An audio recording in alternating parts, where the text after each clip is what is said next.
What power would hell have if those imprisoned were not able to dream of heaven? Morpheus. If you've been watching Netflix recently, you'll know that Sandman just released, and it was one of my favorite comics as a child. In fact, despite being a person who doesn't like reading, a lot of Gaiman's books really influenced me as a child. I particularly really loved Coraline, and I only recently started reading Good Omens.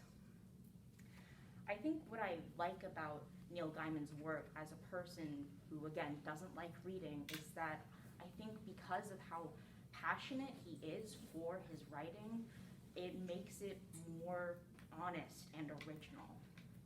And I suppose these traits of honesty and originality are why I look up to Gaiman himself. So I want to tell you guys a little bit more about him and then how this has more impacted me. Gaiman was born November 10th, 1960, and he grew up absolutely enthralled by books. When he was bored, he would often read the school textbooks and get ahead.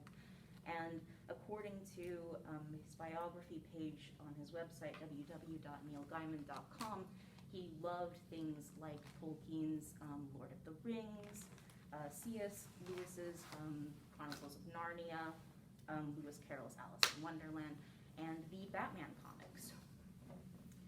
This sheer and raw passion for these books that carried him all throughout his childhood eventually led him to his career choices. After a very well-written letter to famed comic writer Alan Moore, they became friends, and this sort of got him into DC Comics and eventually into making and writing The Sandman. Some other novels of his that I didn't previously mention were American Gods, Stardust, and The Graveyard Book. And after winning the Carnegie Medal, he said that if you can make your age 7 happy, then you know you're really doing well. Which goes into why he inspires me. I went through high school not really knowing what I wanted to do, but coming to the realization that what I wanted was to pursue my own passions, which is art.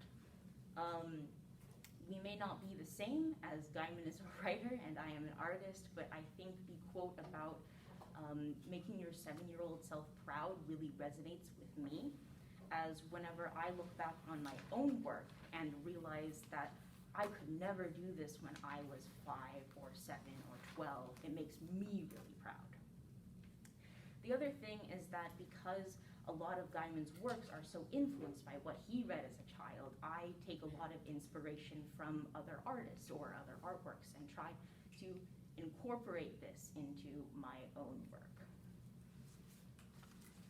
I guess what I'm trying to say is that Gaiman's pure passion for his work is why it is just so good to me as a person who doesn't like reading, and why that passion has sort of influenced my own passion.